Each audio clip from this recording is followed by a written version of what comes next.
دستورنا القرآن وديننا الإسلام أركانه الجليلة دعائم الفضيلة وَلَقَدْ يَسَّرْنَا الْقُرْآنَ لِلذِّكْرِ فَهَلْ مِن مُّدَّكِرٍ، اور بے شک ہم نے آسان کیا قرآن نصیحت کو، پھر ہے کوئی نصیحت پکڑنے والا؟ Our guide is the Quran, our religion is Islam. 5 noble pillars upholding what is virtuous. To make the testimony is the base of the faith, and the fast and the prayer, the pilgrimage and charity. سورۃ الفلق کے بعد سورۃ الناس ہے، قرآن مجید کی آخری سورت سورۃ الناس۔ اب سن لیجیے، یہاں 3 شر ہیں۔ ایک اور بات نوٹ کیجئے، سورۃ الفلق میں توحید ربوبیت تھی، یہاں 3 قسم کی توحید ہے۔ توحید ربوبیت بھی ہے، توحید الوہیت بھی ہے، اور توحید ملوکیت بھی ہے۔ 3 قسم کی توحید ہے۔ اللہ تعالیٰ نہ صرف لوگوں کا رب ہے، پالنے والا ہے، نگرانی اور دیکھ بھال کرنے والا ہے، بلکہ وہ انسانوں کا بادشاہ بھی ہے۔ حکم دیتا ہے چور کے ہاتھ کاٹو، زانی کو کوڑے مارو، رجم کرو، حکم دیتا ہے۔ زکوٰۃ وصول کرو امیروں سے، غریبوں میں تقسیم کرو، حاکم ہے، بادشاہ ہے۔ بادشاہ کا کام کیا ہے؟ فرمان جاری کرنا۔ ملک الناس، الہ ہے، اس لیے اس کی پوجا کی جائے گی، اس کے سجدے کیے جائیں گے۔ معبود ہے، الہ ہے، طاقت کا سرچشمہ ہے، تو وہ رب بھی ہے، الہ بھی ہے، اور حاکم اور مالک اور بادشاہ اور ملک بھی ہے۔ تینوں قسم کی توحید آخری صورت میں جمع کر دی گئی ہے۔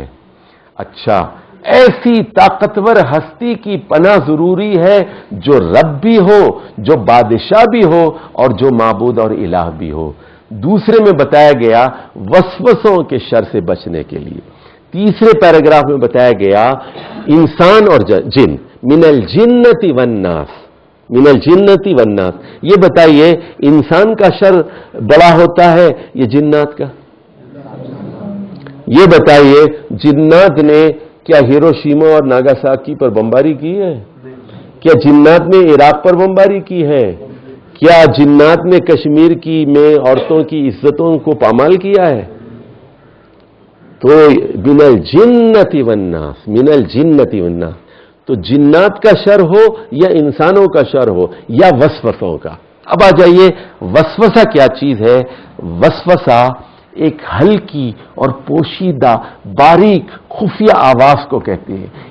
اس کی جگہ کیا ہے، مکان کیا ہے؟ الذی یوسوس فی صدور الناس۔ وسوسے کی جگہ جو ہے دل ہے، انسان کے سینے ہے، سینہ ہے اس کا۔ اور آدم اور حوا کو بھی ابلیس نے جو گمراہ کیا تھا وہ کیسے کیا تھا؟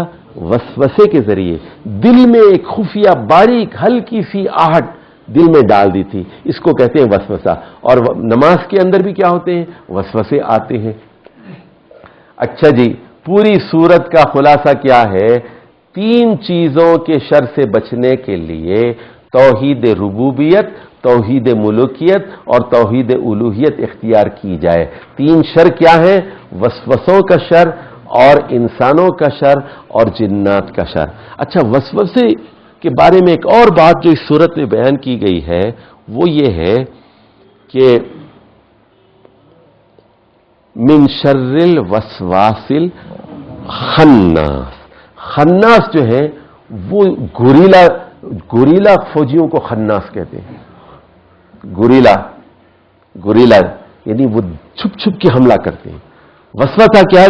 آپ اس کو جھٹک دیتے پھر آتا ہے، وہ پھر جھٹکتے پھر آتا ہے۔ اس کو الجوار الخنس، جیسے دوسری جگہ قرآن میں کہا گیا الجوار الخنس، چھپ چھپ کے بار بار حملہ کرنے والے۔ تو وسوسوں پر گرفت کرنے کے لیے توحید جب مضبوط ہوگی آپ کی تو وسوسوں کو پوری طرح آپ کنٹرول کر سکیں گے۔ اب آخری بات ذرا سن لیجئے، قرآن کا اختتام کس پر ہوا؟ قل اعوذ برب الفلق اور قل اعوذ برب الناس۔ ربوبیت پر قرآن کا اختتام ہوا، اور قرآن کا آغاز کس سے ہوتا ہے؟ الحمدللہ رب العالمین۔ ربوبیت پر قرآن کا آغاز ہوا اور اس پر اختتام۔ معلوم یہ ہوا کہ اللہ کی معرفت کے لیے، صحیح معرفت کے لیے جو کلید اور کنجی ہے وہ ربوبیت ہے۔ کہ رب کسے کہتے ہیں؟ ربوبیت کیا چیز ہے؟ کہ اللہ ہمارا پالنے والا ہے، وہ آکسیجن دے رہا ہے، کھانا دے رہا ہے، بارشیں برسا رہا ہے، اور سبزیاں دے رہا ہے، پھل دے رہا ہے، چاند اور سورج کا نظام ہے، رات اور دن کا نظام ہے۔ ہماری ضرورت کے لیے جتنی چیزیں، جتنی سبزیاں، جتنے پھل، جتنا غلہ اس کرۂ ارض پر ہماری بقا کے لیے جس قدر ضروریات ہیں وہ اللہ تعالی ہمیں فراہم کر رہا ہے، اور وہ غافل نہیں ہے، مسلسل انتظام کیے جا رہا ہے۔ یہ ہے اس پورے قرآن کا پیغام، اور ربوبیت کے نتیجے میں ہی توحید کا سراغ ملتا ہے۔